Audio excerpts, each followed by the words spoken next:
Boa noite, queridos, a graça e a paz. Que bênção estarmos aqui nessa noite, nesse culto de celebração e adoração ao Senhor. Deus possa estar abençoando a sua vida. Nesse momento, você que está nos recebendo aí na sua casa, você que está nos acompanhando aí pelo YouTube, que Deus possa estar abençoando a sua vida, você no trabalho. E hoje eu estou nessa responsabilidade de trazer uma palavra do Senhor. E essa palavra que Deus gerou no meu coração, eu creio que ela vai abençoar imensamente a sua vida, assim como ela abençoou e tem abençoado a minha vida. Quero convidá-lo e convidá-lo nesse momento para orarmos ao Senhor, para darmos início a esse culto nessa noite. Senhor, meu Deus e meu Pai, muito obrigado, Senhor, por essa oportunidade de estarmos cultuando ao Senhor, Pai. Ó Deus, que o Senhor possa estar abençoando a vida de cada um que está nos acompanhando nesse momento, que o Senhor possa me direcionar, que essa palavra venha abençoar corações, venha abençoar vidas, Pai. Me use para a Tua honra e para a Tua glória, é o que eu te peço e te agradeço em nome de Jesus. Queridos, a palavra que Deus colocou no meu coração é uma palavra muito conhecida. Ela está no livro do profeta Abacuque, no capítulo 3, e a gente vai ler dos versículos 17 ao 19. Eu quero, enquanto você está abrindo a sua Bíblia aí, essa palavra ela é muito conhecida, a gente já ouviu e ouve muitas canções que foram feitas através dessa palavra, e eu quero estar lendo ela com você nesse momento. Livro do profeta Abacuque, capítulo 3, do 17 ao 19. Porquanto ainda que a figueira não floresça, nem haja fruto na vide, e o produto da oliveira minta, e os campos não produzam mantimento, as ovelhas da malhada sejam arrebatadas, e nos currais não hajam vacas. Todavia eu me alegrarei no Senhor, e exultarei no Deus da minha salvação. Jeová, o Senhor é a minha força, e fará os meus pés como os das servas, ou como os das corças, e me fará andar sobre as minhas alturas. Essa palavra, queridos, ela é uma palavra abençoadíssima.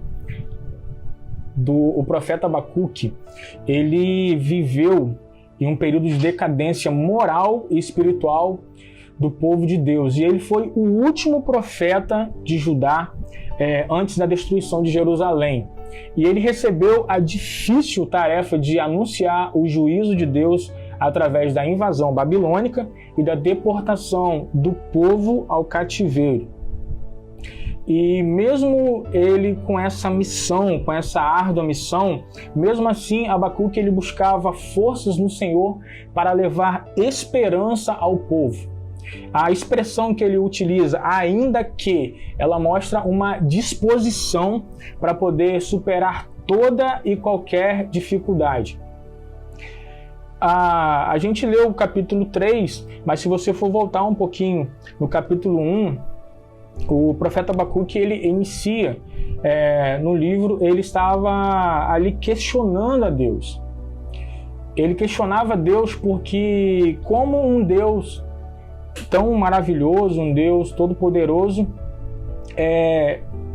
deixaria o seu povo ser escravizado, ser invadido pelo povo babilônico. Queridos, o povo babilônico era um povo muito temido. Eles não tinham medo de absolutamente nada. Era um povo que eles faziam atrocidades. Para vocês terem ideia, toda a nação que eles invadiam, era um costume deles pegar... Eles não tinham medo de reis, generais, nada disso. Eles pegavam os reis e colocavam eles em jaulas, como se fossem animais, para poder... Aquilo ali era uma forma de como se fosse um prêmio para eles. E eles eram um povo muito temido. Estava ali Abacuque contestando a Deus, por que Deus, por que Deus? E só que Abacuque ele estava numa expectativa de que Deus pudesse, de uma certa forma, utilizar uma outra forma para poder levar o juízo dele ao povo dele. Ele estava na expectativa de Deus utilizar de uma outra forma para advertir o povo dele. Só que o Senhor, ele já havia feito de outras formas, ele já tinha mandado outros profetas advertir o povo, só que o povo não estava nem aí. E ele pegou e utilizou dessa forma para poder levar o juízo ao povo dele, porque ele já tinha usado outras formas, e foi uma forma que Deus tinha para poder levar o juízo ao povo. E Abacuque, ele estava questionando Deus no primeiro capítulo, e aqui a gente vê que ele finaliza o livro ali confiando em Deus. Abacuque, a resposta que ele esperava de Deus não era a resposta que ele teve. Só que nisso ele pôde constatar que Deus estava agindo em favor do povo. E então o profeta Abacuque, ele decidiu confiar na fidelidade do Senhor, e ele passou da queixa para a confiança, ele passou da dúvida que ele tinha para a certeza, ele passou do medo que ele estava para a fé em Deus. E Abacuque, queridos, ele reconheceu a falta de frutos no meio do povo de Deus, e ele previu um tempo de escassez. E, portanto, no versículo 17 ele diz: porque ainda que a figueira não floresça, eu quero trazer um ponto aqui para vocês, que o fato de não ter colhido não te impede de plantar. A esperança de Abacuque em Deus, ela era fortalecida ao pensar que Deus poderia transformar toda e qualquer situação. Essa era a esperança de Abacuque, e a fé dele fortalecia em Deus através disso. E, queridos, a lei da semeadura e da colheita, ela nos ensina que somente quem planta pode colher, e que só é possível você colher aquilo que foi plantado. E a colheita, ela só será proporcional à quantidade plantada. Eu quero acreditar que foi no seminário, algo que mexeu muito comigo, que diz que para você não julgar cada dia da sua vida pela colheita que você fez, mas sim pelas sementes que você plantou. Nós precisamos sempre estar plantando, queridos. Sempre estarmos plantando. Eu me recordo que quando eu estava estudando essa palavra, eu me recordei que quando eu comprei a minha casa, eu tinha um quintal, meu quintal não é muito grande, e eu falei, poxa, eu tenho que plantar, tenho que colocar alguma árvore aqui, uma planta frutífera, e eu comprei aquelas plantas de vaso, aquelas frutíferas de vaso que não ficavam muito grandes, porque onde eu moro é condomínio e tal. Só que a minha vida, antes dessa pandemia, ainda era bem agitada. Às vezes tinha vezes que eu ficava uma semana fora de casa, e nesse período que eu fiquei fora de casa, por esses dias, eu pedi até a um amigo para poder estar indo lá em casa, regando, só que acabou que às vezes ele esquecia também, e essas plantas, essas árvores, elas acabaram infelizmente morrendo. E a gente tem de fato que plantar, mas não apenas plantar, nós temos que cuidar, nós temos que regar, estar sempre regando e cuidando. E às vezes, queridos, a gente olha e nós não vemos frutos. Parece que tudo que a gente faz não vai à frente. Eu, na ideia de ter essa árvore lá em casa, lá para colher uma fruta, depois quando eu vi que aquilo acabou não indo para frente, eu me recordei também do meu avô, que ele tinha um sítio. Meu avô é falecido, quando ele era vivo tinha todo tipo de fruto que você imaginar. Depois que ele faleceu, infelizmente, não tem mais frutos, não tem quase nada. E a gente vê isso, e a gente fica muitas das vezes sem ver um norte, sem ter uma visão. Isso pode ser porque nós não plantamos ou não cuidamos dos nossos projetos. E contudo, queridos, ainda é tempo de semear e esperar a colheita. Que você possa plantar, que eu possa plantar, e a gente esperar a colheita em Deus. Um outro ponto que eu quero trazer para você aqui é que mesmo que o tempo passou, nada te impede de esperar em Deus. No versículo 17, na parte B, diz que mesmo que o produto da oliveira minta e os campos não produzam mantimento, por mais que o tempo tenha passado, nós devemos lembrar que o nosso Deus, ele é eterno e que ele é o dono do tempo. Deus, ele sabe o momento certo de nos abençoar. Nós precisamos aprender a esperar no Senhor e não ficar olhando apenas os resultados ou para os nossos próprios esforços, nosso próprio esforço. Às vezes você tem orado há muito tempo pelo seu filho, por sua filha, pela sua filha, pelo seu esposo, por sua esposa, pelo seu pai, sua mãe. Quero dizer para você, continue. Eu sou uma prova viva disso. Tantos anos, tanto tempo que minha família orou por mim. Tantas pessoas queridas que eu tenho orado, algumas estão no caminho do Senhor, mas muitos ainda que eu tenho orado e ainda não vieram, mas eu tenho fé. Assim eu peço para você também, eu digo para você, te estimulo a ter fé, acredita, continue, persevere.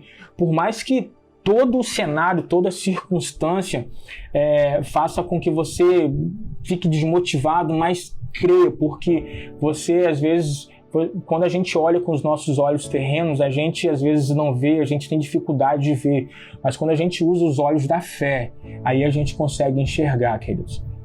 Continue persistindo, continue orando, continue firme no Senhor. E, queridos, diante de todo aquele problema que Abacuque ele estava tendo ali, começou a profetizar alegria para as pessoas. E quando nós esperamos em Deus, nós temos a certeza de que tudo acontece no tempo exato, no tempo certo. É tudo no tempo de Deus. Deus sabe o momento certo para liberar aquela bênção que você pediu. Deus sabe o momento certo, porque às vezes você, se for no seu tempo, você acaba se perdendo. Já aconteceu com pessoas que eu conheço. Às vezes a bênção chega a hora antes do tempo, ele se precipita e aquela bênção acaba se tornando em maldição. Pessoas que estavam no meu meio mesmo, de cantores, MCs, que estavam tanto almejando sucesso, e dois desses que eu conversei mais, um nem está mais na presença de Deus, e uma conversa que a gente teve antes, ele falou que ele não estava preparado, que ele precisava de mais tempo, de discipulado, de ter mais tempo. Foi um negócio muito rápido, e muitas vezes quando a bênção chega fora do momento, fora do tempo, ela acaba nos desviando do propósito. Por isso que eu quero dizer para você, por muitas das vezes você pode estar pensando que está demorando, não está demorando. Fique em paz, continue orando, porque é no tempo de Deus. O tempo de Deus é o tempo certo, é o tempo exato. E quando nós esperamos em Deus, nós temos de fato a certeza que tudo vai acontecer no tempo certo. O outro ponto que eu quero trazer para você aqui é que o fato de você ter chorado não te impede de você se alegrar. No versículo 18, o profeta diz que todavia eu me alegro no Senhor e exulto ao Deus da minha salvação. Queridos, um dos mitos cristãos do mundo moderno que a gente vê nos dias de hoje algumas pessoas que dizem que se você crê em Jesus Cristo, você se livra de todos os problemas. Você crê em Jesus Cristo, você não vai ter problemas, você não vai ter doença, você não vai ter nada disso. E isso não é verdade. Isso é uma inverdade.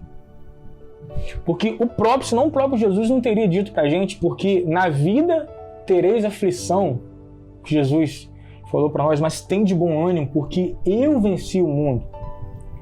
Se o fato de só termos fé, da gente crer em Jesus Cristo, a gente não tivesse problema nenhum, a gente não tivesse doença nenhuma, não é o que a história em si mostra. A gente vê os discípulos de Jesus, a gente vê como que foi a morte deles, de Pedro, Paulo, é um exemplo vivo, claro que a gente tem disso. Nós vamos ter aflições sim, vamos ter, só que nós temos que acreditar no Deus. Acreditar, porque a palavra que ele deixou pra gente é que ele venceu o mundo e ele está comigo, ele está com você. E através da força que nós temos no nome de Jesus Cristo é que nós vencemos, que nós vamos passar por essas aflições. E diante de todos aqueles problemas, conforme eu falei aqui anteriormente, o profeta Abacuque ele profetiza alegria para as pessoas. E mesmo que aquele momento ele não estivesse nada bem, as circunstâncias não trariam preocupação, medo, toda aquela situação, ele estava anunciando um tempo de alegria.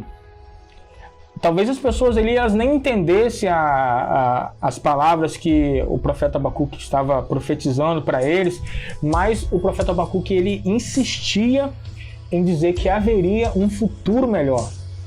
Nós temos que ter essa esperança de que Jesus ele enxugará as nossas lágrimas e que o Espírito Santo ele é o nosso consolador. Nós temos que ter essa esperança, porque muitas das vezes você pode estar aí cansado de chorar, assim como acontece com a gente, muitas vezes a gente está naquela preocupação, a gente já chega no limite, a gente já está cansado, a gente já está chorando, mas eu quero dizer para você, busque alegria e forças no Senhor. O profeta Abacuque, ele faz isso aqui. Por mais que todo o cenário, toda a circunstância, tudo que estava acontecendo naquele período, naquele tempo ali, não tivesse dado nenhum motivo para ele profetizar alegria para as pessoas, mas ele buscou a alegria, ele buscou a força no Senhor, e por isso que ele estava profetizando essas palavras de alegria e profetizando um futuro melhor para todas aquelas pessoas. E é isso que eu quero profetizar para você nessa noite, uma palavra de alegria, que você possa ter de fato a alegria e a força que está no Senhor, que você possa continuar buscando isso no Senhor. Esse é o meu desejo para você nessa noite. E mais um ponto que eu quero trazer para você é que o fato de você não ver não te impede de crer. No versículo 19 que a gente leu aqui, diz que o Senhor Deus é a minha fortaleza e Ele faz os meus pés como os da corça e me faz andar mais alto, me faz andar altaneiramente. Queridos, se fosse olhar a realidade, eles não haviam fortaleza suficiente para resistir ao exército babilônico que marcharia contra Jerusalém. Mas Abacuque ele declara que a proteção dele está na presença do Senhor. E a corça, aqui como a gente fala no versículo 19 sobre a corça ela é um animal silvestre, que ela anda saltando pelos campos, e quando ela pula, ela consegue ver mais alto, ela consegue ver acima da vegetação, e nisso ela consegue alcançar o destino dela mais rápido. E talvez muitas das vezes você está tentando fugir, porque você não consegue ver alternativas para solucionar os seus problemas, mas você encontrará uma fortaleza de proteção na presença de Deus, e o Senhor vai fazer você saltar em busca dos seus sonhos. Deus, Ele não quer te ver rastejando, mas sim, Ele quer te ver alcançando os seus sonhos. Isso que Deus quer para a sua vida. Deus não quer te ver rastejando, Deus não quer te ver lamentando. O que Ele quer ver é você saltando com uma visão futura pelas bênçãos, pelos planos e projetos que Ele tem para a sua vida. E Deus, muitas das vezes, nem sempre Ele muda as circunstâncias, mas Ele pode nos transformar para poder enfrentarmos situações. Isso é viver pela fé. Nós precisamos viver pela fé. Às vezes a gente está passando por situações, por circunstâncias que a gente ora ao Senhor, pede ao Senhor para tirar aquilo da gente, só que ao invés de tirar, Ele nos transforma para podermos enfrentarmos aquela situação. Ele nos fortalece. E isso acontece se a gente viver pela fé, se a gente tiver fé, se a gente crer. E eu quero concluir essa palavra aqui para você, falando para você o seguinte: não desista dos seus sonhos. Restaure os seus projetos perdidos. Tente novamente. Insista. Porque se Deus está contigo e Ele está em seus sonhos, nada te impede de continuar. O que levou Abacuque do vale para o alto monte foi a oração, foi a visão e a fé que ele teve no Senhor. E lembre-se que se você ainda não colheu, continue plantando, porque em breve você colherá. Se passou muito tempo, espera mais um pouco, porque a hora certa vai chegar. E se você chorou, Deus te consola e Ele pode te alegrar. E se você ainda não vê, tenha fé. Acredite no Deus de alianças, no Deus de promessas, porque Ele é fiel para cumprir. Essa palavra Deus colocou no meu coração para trazer para você nessa noite, que ela possa ter abençoado a sua vida, o seu coração, a sua casa, a sua família, e é isso que eu desejo para você. Toda sorte de bênçãos para você. Deus te abençoe.